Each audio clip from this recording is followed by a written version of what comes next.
मैं देवकी माँ के समय से आता हूँ पूजा करवाने और आशीष देने। और इस घर में प्रेम और एकता ऐसी थी कि मुझे लगता था मैं आशीष देकर नहीं, इस घर से आशीष लेकर जा रहा हूँ। लेकिन इस बार मुझे ऐसा नहीं लगा। ऐसा क्यों नहीं लगा? ये ढूंढना काम तुम्हारा है मोहन। आप चाय पी लीजिए ना, ठंडी हो जाएगी।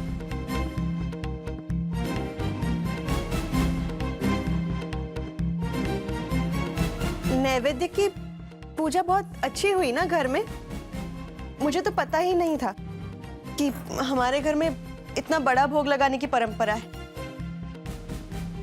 भाभीयों ने बहुत मेहनत की, महाराज जी ने भी बहुत खुश होकर प्रसाद लिया।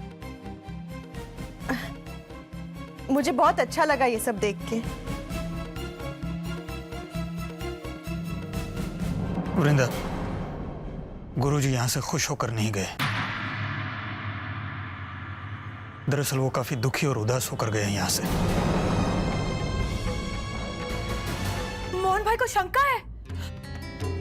तब तो जल्द से जल्द सारी भाभीयों का मनमुटाव दूर करना पड़ेगा, वरना मोहन भाई मोटा भाई को कहेंगे तो सारे भाई झगड़ों में शामिल हो जाएंगे। नहीं नहीं कमली भाई, कोई भाई झगड़ा नहीं करेंगे। झगड़े तो करेंगे ही करेंगे, या तो अपनी पत्नी के साथ या तो एक दूसरे के साथ। और घर के झगड़ों में किसी ना किसी का पक्ष तो लेना ही पड़ता है। इसलिए हमारे काठियावाड़ में घर के झगड़े को महाभारत कहते हैं। आप सही कह रही हैं कमली भाई। अगर भाइयों को पता चल गया ना तो गजब हो जाएगा। मैं क्या करूं, मेरी कुछ समझ में नहीं आ रहा। भाभीयों का गुस्सा शांत होता ही नहीं और एक दूसरे से नजदीकियां बढ़ाने के लिए कोई भी पहला कदम उठाता ही नहीं। पानी गया तारे बैनी हमें। हाय ओए बैठो भाभी, आप क्यों कपड़े धोने बैठ गई? मैं कपड़े धोऊंगी। जलपा, तुझे दिखाई नहीं दे रहा?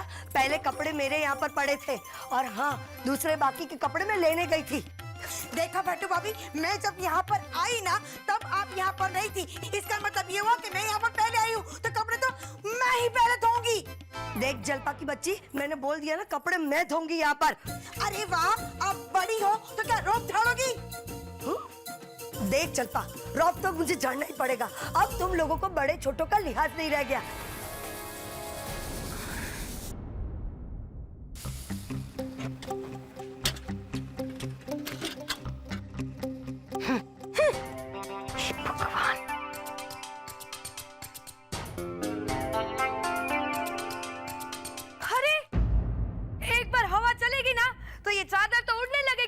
धत्तुड़ी पत्तुड़ी।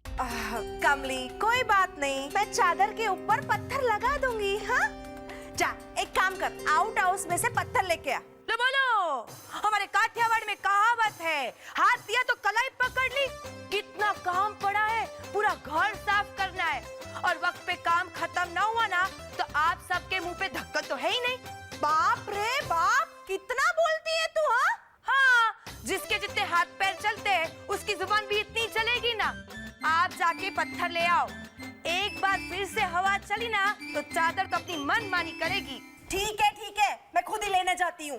एक मिनट। मोटा शिठानी बा, आपको आपकी चादर के लिए पत्थर मंगवाने हैं तो अल्पाबुन से मंगवा लीजिए ना।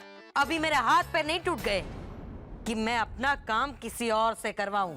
रुक वृंदा, बात सुन मेरी। वृंदा रुक, ज्यादा मुंह चढ़ी बनने की कोशिश मत कर, समझी? और ये मत भूलना कि तुम मोहन की दूसरी पत्नी है, इस घर की बहू नहीं, और ना ही कभी बन पाएगी, समझी?